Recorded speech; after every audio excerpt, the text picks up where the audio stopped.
Um, by April of 2009, back in my hometown of Buenos Aires, Argentina, my girlfriend and I had spent a year and a half in a very passionate and intense relationship, which is a really cute way of saying we were really toxic.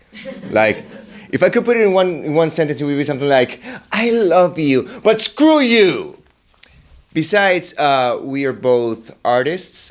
She's a writer and I'm a musician. I always date writers. It's a thing that I have because I love the drama that comes involved with dating writers. Besides that, we're both Latinos, which means that there is a lot of telenovela dialogue involved in a relationship. Once she even told me, oh, I know we shouldn't be together. Oh, but this is so hard. I love you so much. Which is a really long way of saying, I love you, but screw you. It's not like I didn't do my part. I was always needy, jealous, pathetic mostly. Once I told her, if you're ever in another relationship with somebody else after me, please don't laugh at me with him.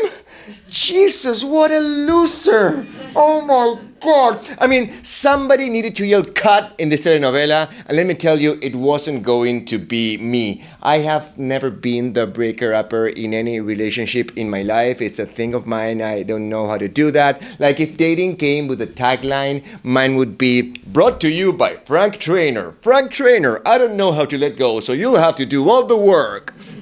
Horrible. But some good things did come out of this relationship. She was very close with my mom and they really loved each other, and that helped me become closer with my mom, which was great. And I remember my mom once even telling me, I had a dream that you married your guitarist's sister. Oh yeah, by the way, yeah, I should tell you probably that, right? You don't know that. My girlfriend is the sister of the guitarist in my band. That's how she and I met, and that's how he quit the band. Right away, immediately, in a second. Angry at me, but what you gonna do? But also 2009 was the year that my mom's health started deteriorating and she wasn't doing very well. And one day I'm chatting with my girlfriend and I tell her that, hey, my mom is not doing very well. We don't know what she has, but I'm worried. And she looks at me and she tells me, I love you and I wanna be with you to help you get through this. And that's all that I needed to hear to feel better.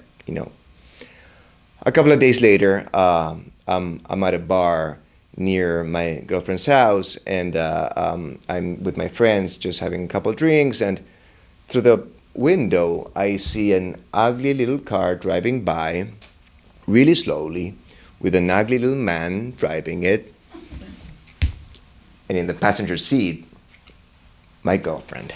Boy, that's ugly. I freak out and I get out and I excuse myself from my friends without telling me what I'm doing, and I run after them and I catch up to them when they pull over around the corner to do the things that, young people do when they pull over in a car.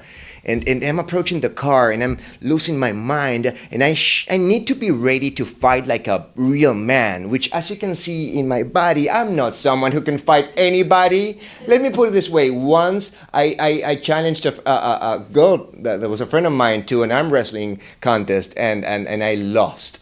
And then I lost a rematch, and she was like 100 pounds. So I can't fight anybody at all. But, I have to be ready, and it's not like I have something against this guy, but maybe he will be the one who wants to kick my ass. But the thing is that with what I'm feeling inside, I feel a lot like the Hulk, only instead of Hulk smash, I'm more like Hulk upset. You know what I mean?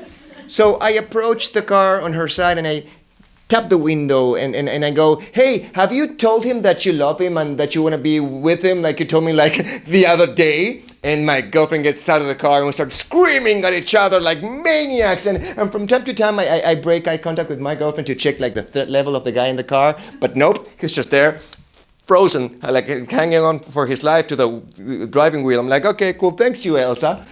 Frozen joke there. And then we keep screaming at each other for a while, and then she gets in the car and they drive away and they leave me behind all alone on the sidewalk.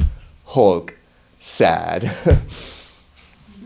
A couple of days later, my mom is rushed to the hospital. And when I get there that afternoon, my sister tells me that my mom has only 6 weeks left to live. And my sister hugs me and starts to cry, but I don't cry.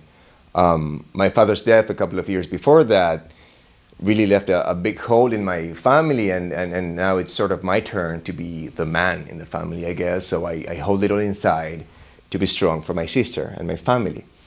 But what I do is I leave the hospital the second that my sister is done crying, and I call my girlfriend, because we didn't really break up the other day. Like, you know what I mean? Like nobody yelled cut. Like I didn't break up with her. She didn't break up with me. The ugly little man didn't break up with anybody. Clearly, he didn't do anything. What a man. And she's always been a good place for me to, let down my guard and open up about my feelings. And so I called her and I tell her about how my mom has 6 weeks left to live.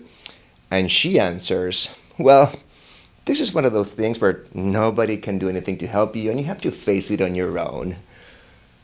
And I get it. It's not just that I caught her cheating on me and we got in a fight the other day. She did once tell me, I don't know why people cry when their moms die. It's not like you didn't always know your mom was going to die someday.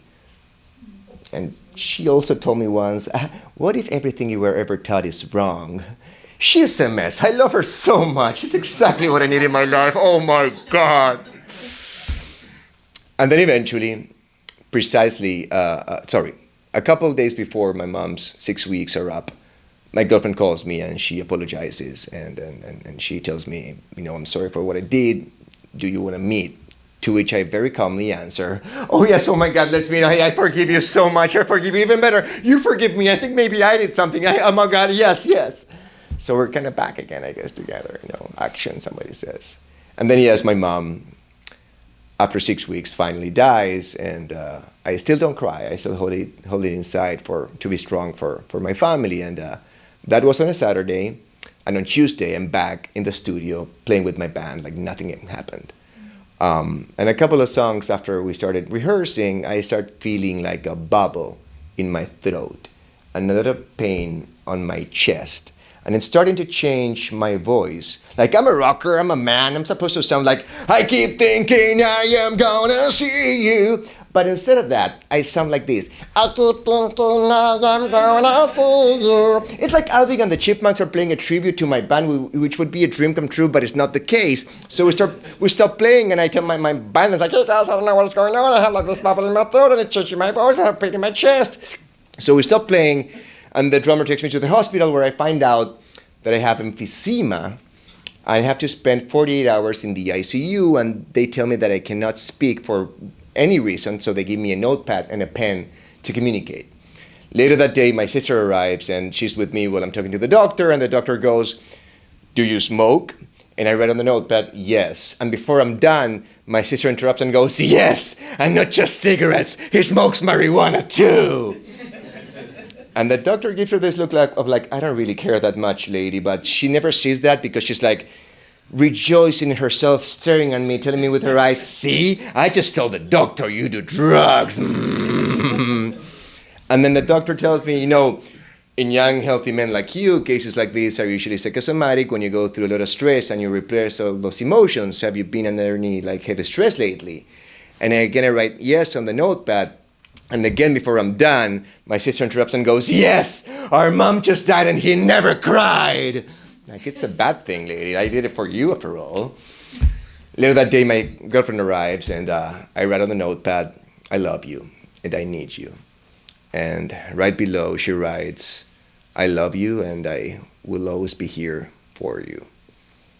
On Thursday, 2 days later, I leave the hospital, and I'm going to meet my girlfriend at my apartment. But that never happens because she never shows up. She just texts me, I'm sorry, I'm not coming. It's over. And she finally yells, cut, in this telenovela, and it's over for real. And I get to stop acting. I get to stop pretending. I get to go back to being Mark Ruffalo, I guess.